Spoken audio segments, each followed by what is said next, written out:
पहली होनी चाहिए, जो एग्जाम के बाद जो है डॉक्यूमेंट वेरिफिकेशन पहले होनी चाहिए, देन उन लोग का, या फिर पहले जो डॉक्यूमेंट वेरिफिकेशन तब जो है स्कूल अलॉटमेंट करनी चाहिए या फिर काउंसलिंग करनी चाहिए। देखिए सक्षमता परीक्षा होने वाला है, 3 ऑप्शन दिया गया है, यानी कि 3 अटेम्प्ट में अगर आप क्वालिफाइड नहीं करते हैं तो आपको आउट कर दिया जाएगा, नौकरी से वंचित कर दिया जाएगा, निकाल दिया जाएगा। मैं तो ये कह सकता हूं कि रूल जो बनाया गया था जब सक्षमता परीक्षा की जिक्र नहीं थी, जब नियोजित शिक्षकों को मुखिया द्वारा जो बहाल किया गया था, उस वक्त नियमावली में 60 साल का जिक्र था कि 60 साल कम से कम नौकरी हो गई।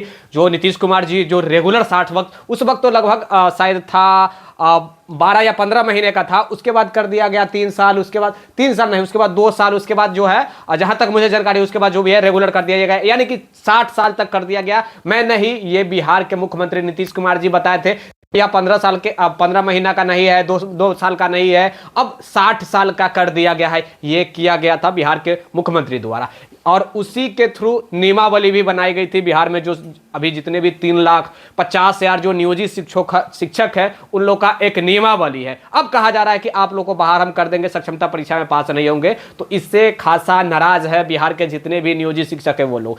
मैं उन गवर्नमेंट से एक चीज कहना चाहूंगा कि एक बहाली में 2 नियम कैसे हो सकता है। जिस प्रकार आपने देखा कि पिछले बहाली भी जो हुआ, टीआरई का हुआ, टीआरई 1 की बात करूं या फिर टीआरई 2 की, प्रत्येक दिन कुछ ना कुछ संशोधन हुआ, प्रत्येक दिन कुछ ना कुछ ऐसे बातें हुई। टीआरई 2 में आपने देखा कि एग्जाम के बाद कहा गया भाषा की अर्हता की जरूरत नहीं है, भाषा लैंग्वेज एग्जाम क्वालिफाइड करने की आवश्यकता नहीं है। टीआरई 1 में आपने देखा कि किस प्रकार कहा गया कि 30 टाइम्स जो भी है संशोधन किया गया, और जो नियमावली जो आई थी, मैं बात कर रहा हूं 2030 नियमावली के, इन तमाम मुद्दे के ऊपर बात करूंगा भैया। मेरा नाम है विकी गोयल और आप देख रहे हैं द टाइम्स ऑफ भारत। देखिए, अगर सक्षमता परीक्षा के मैं आप लोगों के लिए कहना चाहूंगा, सक्षमता परीक्षा के लिए अगर वाकई में आप लोग जितने भी नियोजित शिक्षक है क्वालिफाइड करना चाहते हैं, तो मैं आपसे रिक्वेस्ट करूंगा भैया कि दिन रात एक करके कम से कम क्वालिफाइड कर जाए, क्योंकि 3 अटेम्प्ट ही आपको दिया गया है। उसके बाद जो है आप लफड़ा में पड़ जाएंगे। हटाएंगे तो नहीं गवर्नमेंट, ये कंफर्म है, हटा तो नहीं देंगे, इतना आसान नहीं है, क्योंकि यहाँ पटना उच्च न्यायालय भी है या फिर दिल्ली सुप्रीम कोर्ट भी बैठा हुआ है। मैं कह सकता हूं कि न्यायालय है, और न्यायालय से बड़ा कुछ नहीं है, ना ही कोई अधिकारी है, ना ही कोई मंत्री है, और ना ही ये सरकार है। तो मैं कह सकता हूं कि टेंशन तो ज्यादा नहीं लेना है, बट पढ़ना है। अगर पढ़ने का ऑप्शन दिया गया, 1 महीने का समय दिया गया, तो पढ़ना तो पड़ेगा। 26 तारीख से एग्जाम है, आप लोग दिन रात सेट मारिए। सेट आपको प्रत्येक दिन 2-2 सेट कम से कम मारनी चाहिए। ये सेट मारने से क्या होगा कि आपको प्रैक्टिस होगा कि कम समय में ज्यादा मार्क्स को हम कैसे सॉल्यूशन करें, कैसे सॉर्ट आउट करें, यानी कि 120 प्रश्नों का सॉल्यूशन हम कैसे 1.5 घंटा में दे, ये आपको ही करना होगा, कोई दूसरा नहीं करने जाएगा, आपको करना होगा। और आप ही प्रैक्टिस सेट मारिएगा, आप ही ज्यादा से ज्यादा अपने आप को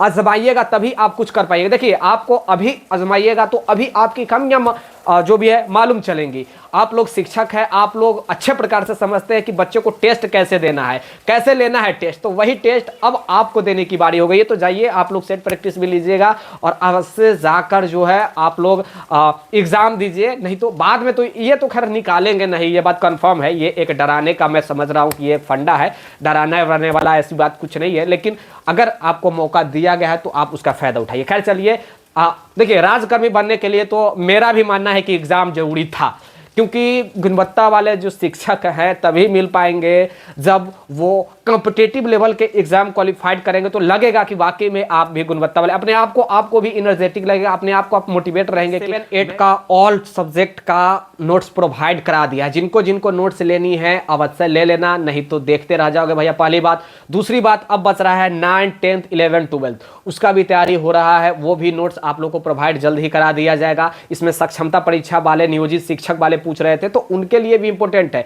टीआरई 2 वाला ही सिलेबस आप लोग को भी दिया गया है, तो आप लोग भी ले सकते हैं। बहुत सारे लोग लिए हैं, जो नियोजित शिक्षक है वो भी लिए हैं, और ये तो जो बीपीएससी वाले शिक्षक है उनके लिए तो खैर रामबाण है। तो जाइए, वीडियो के डिस्क्रिप्शन में मैं व्हाट्सएप का लिंक दे रहा हूं, वहां से जाकर आप लोग ले लीजिए। नहीं तो ऐसे करते करते दिन खत्म हो जाएगा, टीआरई 3 भी हो जाएगा, टीआरई 4 भी हो जाएगा, और आप देखते रह जाएंगे। तो ये सब भी लीजिए भैया, नहीं तो बात वही हो जाएगी कि सोचते सोचते निकल जाएगा समय, और आप जो हैं वो देखते रह जाएंगे। सही जो भी है एग्जाम क्वालिफाइड करके आया हूं, आप मुखिया वाले अब नहीं रह जाएंगे। तो ये सब कुछ चल रहा है।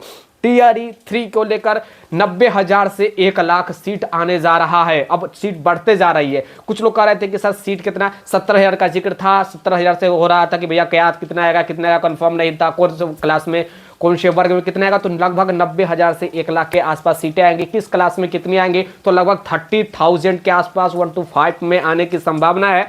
जो जानकारी मिली है भैया वही मैं बता रहा हूं। तो लगभग 30,000 आने की संभावना है केवल पीआरटी। मैं बात कर रहा हूँ प्रारंभिक की स्कूल की जो शिक्षकों की बहाली होंगी, वो प्रारंभिक की मैं बात कर रहा हूँ 30,000 के आसपास। उसके बाद 6 to 8 है, 9 to 10 है, 11 12 है, मतलब तमाम क्लास को मिलाकर लगभग 1 लाख, और 4th चरण में भी 1 लाख। मैं कह सकता हूं कि बीएड वाले कैंडिडेट को लिए बिग अपॉर्चुनिटी और डीएलएड वाले कैंडिडेट के लिए भी अपॉर्चुनिटी, बड़ी अपॉर्चुनिटी है। बिहार है, बिहार में कुछ भी हो या नहीं हो, शिक्षक को खुश जरूर किया जाता है, इसलिए क्योंकि शिक्षक समाज ही सरकार बनाती है, ज़्यादातर भूमिका निभाती है। जो जहाँ पे इलेक्शन होता है आप देखेंगे अंदर भी शिक्षक रहते हैं, बाहर भी शिक्षक रहते हैं। एक शिक्षक को 10-10 जो भी है क्या मैं कह सकता हूं परिवार में लोग हैं, तो वो सोच लीजिए 3,50,000 तो केवल बिहार में नियोजित शिक्षक।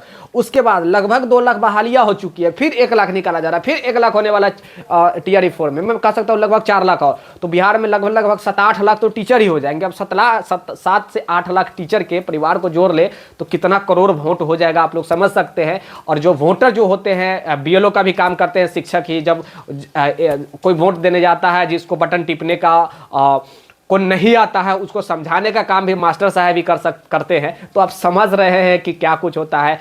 बूथ के बाहर भी मास्टर साहब, बूथ के अंदर भी मास्टर साहब, स्कूल में भी मास्टर साहब, बीएलओ का काम भी मास्टर साहब, इसीलिए मास्टर साहब को खुश रखने का प्रयास किया जाता है। ये मैं बात कर रहा हूँ गवर्नमेंट के द्वारा। किसी भी गवर्नमेंट की मैं बात करूँ, चाहे मैं आरजेडी की बात करूँ, जेडीयू की बात करूँ, बीजेपी की बात करूँ, सारा गवर्नमेंट खुश रखना चाहता है, इसलिए क्योंकि हमें भविष्य में इससे जो है देखने को मिलेगा, फीडबैक हमें पॉजिटिव देखने को मिलेगा, इसलिए सब कुछ कर रहा है। खैर चलिए, जो भी था हमने जानकारी आपको देने का प्रयास किया। मैं तो यही कहना चाहूँगा कि जो सीट जो आ रही है इसमें डॉक्यूमेंट वेरिफिकेशन पहले होनी चाहिए। जो एग्जाम के बाद जो है डॉक्यूमेंट वेरिफिकेशन पहले होनी चाहिए, देन उन लोग का, या फिर पहले जो डॉक्यूमेंट वेरिफिकेशन तब जो है स्कूल अलॉटमेंट करनी चाहिए या फिर काउंसलिंग करनी चाहिए। नहीं तो बात तो वही हो रही है कि बहालिया तो बहुत आ रहा है लेकिन सीट भी बहुत खाली जा रहा है। बहुत सारे अभी भी सीटें हैं। अभी आप देखेंगे थंब इम्प्रेशन में फिर से 24 जो है शिक्षक भाग गए हैं, मतलब गायब हो गए हैं। भागेंगे ही क्योंकि फर्जी लोग हैं, गलत डॉक्यूमेंट ला के तो नौकरी कर लिए भैया। आजकल बिहार में एक ऐसे भी फर्जीवाड़ा चल रहा है कि शादी ब्याह के लोग झूठ मूठ के नौकरी का अफवाह भी फैला दे रहा है कि भैया हमको नौकरी हो गया है। वही गलत डॉक्यूमेंट फैला घुसाकर कुछ दिन तो नौकरी कर लेगा, पता लगेगा कि शादी भी कर लिया। अब बाद में जब मालूम चलेगा कि ये फर्जी था तो उसको निकाला जाएगा नौकरी से भी, और उधर घर में जो पारिवारिक कलह भी उसको होगा, जो पत्नी भी होगी वो भी भागेगी। तो ये सब कुछ चल रहा है बिहार में।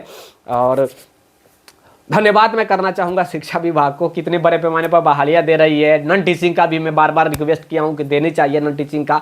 नॉन टीचिंग में लाइब्रेरियन भी आता है, फिजिकल भी आता है, विद्यालय सहायक भी आता है, परिचारी भी आता है, क्लर्क भी आता है, मतलब तमाम उसमें सीटें हैं, जिसमें से लाइब्रेरी का काफ़ी लंबे समय से लोग डिमांड करते आ रहे हैं। 7 साल से कहा जा रहा है कि बहाली लाइब्रेरी की नहीं आ रही है। तो गवर्नमेंट को इस पर संज्ञान लेनी चाहिए और देनी चाहिए, क्योंकि बिहार है, बिहार में केवल बीएड और डीएलएड ही कैंडिडेट नहीं है, नन जो भी है बिना टेक्निकल डिपार्टमेंट वाले भी लोग हैं, यानी कि मैं कह सकता हूं जनरल ग्रेजुएशन वाले भी है, जनरल इंटर वाले भी है। क्या उन लोगों को नौकरी की आवश्यकता नहीं है? सबको आवश्यकता है। आप केवल बीएड और डीएलएड को खुश करने में जो लगे हैं गवर्नमेंट महोदय, आपको सब कुछ देखनी चाहिए। सरकार है, गवर्नमेंट चला रहे हैं तो सारे लोगों का है, न कि केवल मास्टर की सरकार है। तो बहुत लोग कह रहे हैं कि भैया आप केवल शिक्षक की आवाज उठा रहे हैं, हम लोग का आवाज नहीं उठा रहे हैं। तो मैं कहना चाहूंगा गवर्नमेंट से रिक्वेस्ट है कि देखिए ये सही बात है कि आपकी केवल ये आपको शिक्षक ही नहीं जिताते हैं तो औरों समाज मिलकर जिताते हैं। तो हर विभाग के लिए आप दीजिए, रिक्वायरमेंट निकालिए। हर विभाग में मैं बात करूँ, प्रशासनिक हो, स्वास्थ्य हो, एजुकेशन तो आप दे ही रहे हैं। एजुकेशन में भी बहुत सारे नहीं है, केवल आप टीचिंग दे रहे हैं। नॉन टीचिंग का कहाँ चला गया? नॉन टीचिंग के भी आपके पास लाखों रिक्तियां हैं, तो लाखों रिक्तियां देकर तो दिखलाइए ना। अगर बाकी में अपने आप को कह रहे हैं कि भैया हम नौकरी दे रहे हैं तो सही प्रकार से दीजिए। अगर लाख रिक्तियां लेकर आ रहे हैं तो लाख रिक्तियां को फुलफिल अप कीजिए। आप लाख लेकर आ रहे हैं, 50,000 वापस लेकर चले जा रहे हैं, फिर कह रहे हैं कि फिर हम 1 लाख ला रहे हैं, फिर 50,000 वापस लेकर चल रहा है, फिर 1 लाख लेकर आ रहा है, फिर 50,000 वापस लेकर चल जाए। तो ये सबसे बचिए और 1 लाख लाए हैं तो 1 लाख फुल फिलअप कीजिए, 50,000 वापस लेकर मत जाइए। खैर चलिए, जो भी होगा और मैं जानकारी देने का प्रयास करूंगा। मेरा नाम था विक्की गोयल, आप देख रहे थे the times of Bharat. Video को लाइक शेयर और सब्सक्राइब अवश्य कर दीजिएगा। धन्यवाद। और हाँ, वीडियो के डिस्क्रिप्शन में मैं फिर से कह रहा हूँ कि नोट्स का लिंक दे दे रहा हूँ। नोट्स जिनको लेना है वो अवश्य संपर्क करके ले लेना। धन्यवाद।